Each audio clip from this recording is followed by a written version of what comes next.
तो बंचाईदे ऋषभ पंत एलएसजी को एसआरएच विपक्ष एलएसजी निजर प्रथम विजय हासिल कर IPL 2024 Rishabh Pant run chase कर 68 रन नट आउट इनिंग्स खेले आ शेष ओवर जाए मैच टाक नहीं गले आ एलएसजी को मैच जिताइले 5 विकेट्रे।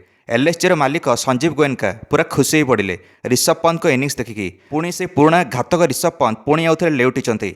प्रथम तो LSG captain Rishabh Pant toss जीतिले और बॉलिंग निष्पत्ति ने हैदराबाद उपल स्टाडियम एसआरएच विपक्ष यह मैच नंबर 10 आईपीएल 2024 आरंभ एलएसजी बॉलर मोहम्मद शमी अंटा भांगिदे एसआरएच ओपनर्स मानकर। Opener Abhishek Sharma catch out होगले मोहम्मद शमी ओभर अभिषेक शर्मा खाता भी खोली पारे आउ ट्राविस हेड तो मात्र 7 रन कर आउट हेले मोहम्मद शमी ओभर। मोहम्मद शमी को बॉल छुईया पूरा मुस्किल होता एसआरएच बैटर्स द्वारा। एसआरएच पटु आगुरी खेलुले मोहम्मद शमी किंतु एसआरएच रु एलएसजी को आसिला परे आहरी घातक सब्यस्त होती मोहम्मद शमी। निजर प्रथम 2 ओवर मात्र 3 रन दे 2टा बड़ विकेट नहीं मोहम्मद शमी ट्राविस हेड और ओपनर अभिषेक शर्मांकर। अन्य बॉलर मैंने साहस पाइले मोहम्मद शमी ठारू आ प्रिंस यादव आसिक क्लीन बोल्ड करते कैप्टेन ईशान किशन को 1 रन मात्र 11 रन 3टा विकेट पड़ा SRH LSG captain Rishabh Pant आउ डेरी नक स्पिनर को लगेले। एवं स्पिनर दिग्वेश राठी आसिले बॉलिंग करने पावर प्ले पर दिग्वेश राठी आसिक निज काम कले और लियाम लिविंगस्टन को आउट करदे। लिविंगस्टन 14 रन कर कैच आउट हेले दिग्वेश राठी ओभर। एसआरएच दल पूरा बैकफुटर थिला। प्रथम 10 ओवर मात्र 35 रन करथिला एसआरएच। एवं नीतीश कुमार रेड्डी और हेनरी क्लासेन ए 2 जण मिसिकी एसआरएच स्कोर को द्रुत गति आगू बढ़ेले। हेनरी क्लासेन और नीतीश कुमार रेड्डी 16 ओवर 122 रन पहुंचाई देले एसआरएच स्कोर को एणिक शेष 6 ओवर 88 रन मारथिले नीतीश कुमार रेड्डी और हेनरी क्लासेन।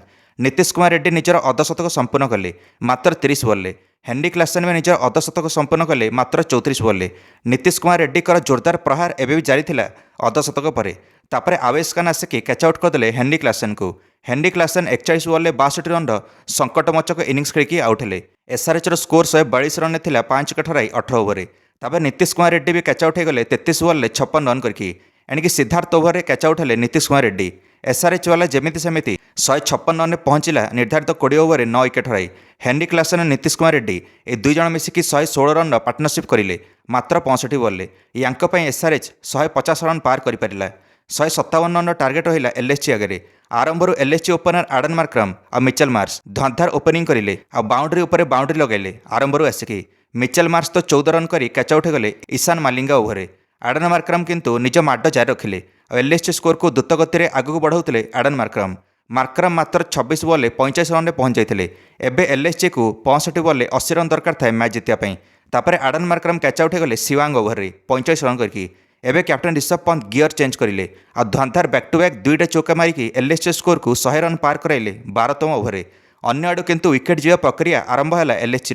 प्रथम तो आयुष बाडनी एवं स्टंप आउट होगले हर्ष दुबे ओभर 12 रन करके। यापर निकोलस पुरान भी 1 रन कर आउट होगले। ईशान किशन जानी जाते जदि एवं ऋषभ पंत को विकेट पड़े ताले एलएसजी को हरई हेब किंतु प्रेसर थाई मध्य ऋषभ पंत को बाउंड्री लगे प्रक्रिया एवं भी जारी थिला। अब्दुल समाद अन्य आड़े 16 रन कर कैच आउट होगले हर्ष दुबे ओभर। एवं ऋषभ पंत केवल बाकी रही set batsman. Rishabh Pant out है माने एवं सब बॉलर्स मैंने आसते। ऋषभ पंत अन्य आड़े चौका लगे निज अर्धशतक संपूर्ण कले। दर्शक बंधु मैंने 43 बॉल अर्धशतक संपूर्ण कले ऋषभ। अन्य आड़े युवा नूतन बैटर मुकुल चौधरी ये खेलियारे असमर्थ होते। मुकुल चौधरी 4 बॉल 2 रन करते। शेष ओवर जाए मैचटी पड़ा एवं 9 रन दरकार था शेष ओवर।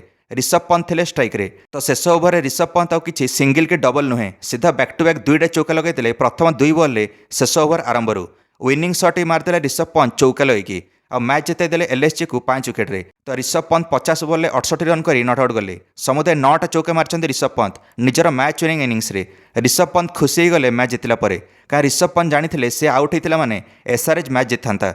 ऋषभ पंत ए गड़ी पड़े सीधा मैदान रे। एलएसजी मालिक संजीव गोयनका पूरा खुशी गले ऋषभ पंत को संकटमोचक इनिंग्स देखिकी। और प्लेयर ऑफ द मैच पाइले मोहम्मद शमी जे विजयर स्तंभ रखी आरंभ बॉलिंग रे। निज 4 ओवर मात्र 9 रन दे 2टा बड़ विकेट नहीं मोहम्मद शमी सेटा भी ट्राविस हेड और ओपनर अभिषेक शर्मांकर। मोहम्मद शमी समुदाय 18टा डॉट बॉल फिंगते। एलएसजी मैच जितिकी नंबर 7 को आसिला पॉइंट्स टेबल और एसआरएच दल ए मैच हारिकी एणिकी नंबर 5 रे अच्छी कारण एसआरएच दल 3टा मैच खेली और से गोटे मैच जीति। एवं आरसीबी बनाम सीएसके चलती कौन लगुच किए जितबार समर्थ हम यह मैच। निश्चय मंतव्य कमेंट दे वीडियो को लाइक और चैनल को सब्सक्राइब करदे समस्त क्रिकेट अपडेट्स। धन्यवाद।